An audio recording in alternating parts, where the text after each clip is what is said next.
Hello and welcome to My Own Devices. Today we are presenting you with an update of a video we released previously.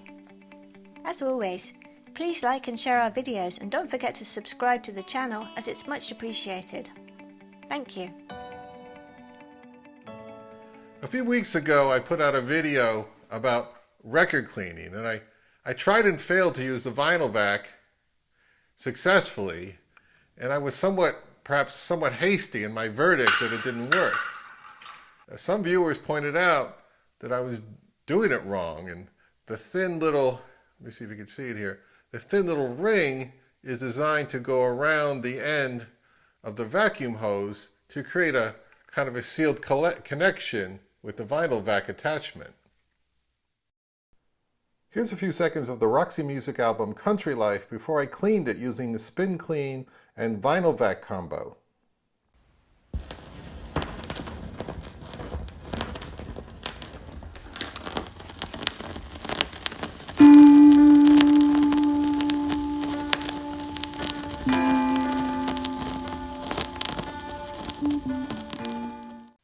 This is a recently purchased used record that probably hasn't been cleaned in a few decades, and I filled the Spin Clean with distilled water and their special fluid and did the whole spin cleaning thing.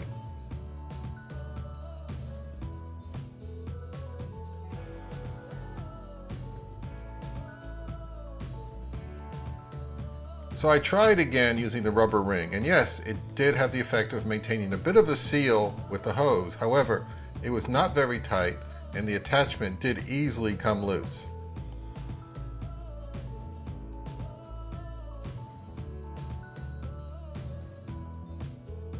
After switching on the shop vac, I held the Vinyl Vac wand slop facing down onto the record surface as I manually spun the platter.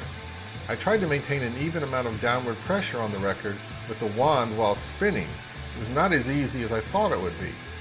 I also felt that the suction wasn't very strong because the large spindle hole at the end of the Vinyl Vac did not make a good seal, even with the gasket.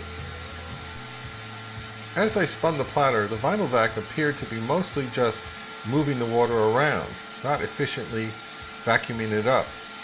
I tried pressing down harder on the spindle end in order to achieve better suction. As you can see, the record is still pretty wet. I actually used the Spin Clean's cloth in the end to dry it off. Then it makes my turntable all wet too. I'm not crazy about that either. Here are a few seconds of the same album after it dried off a bit later.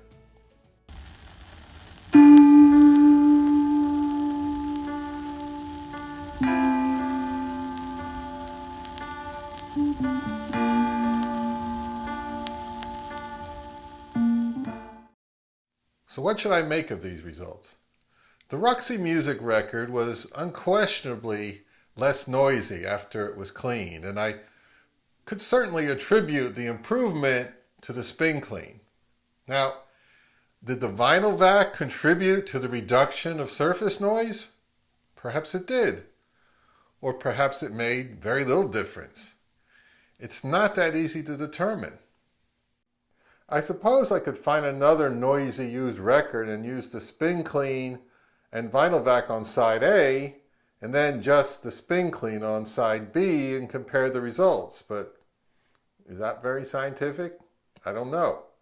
The thing is, I found the Vinyl Vac to be a pain in the butt to use.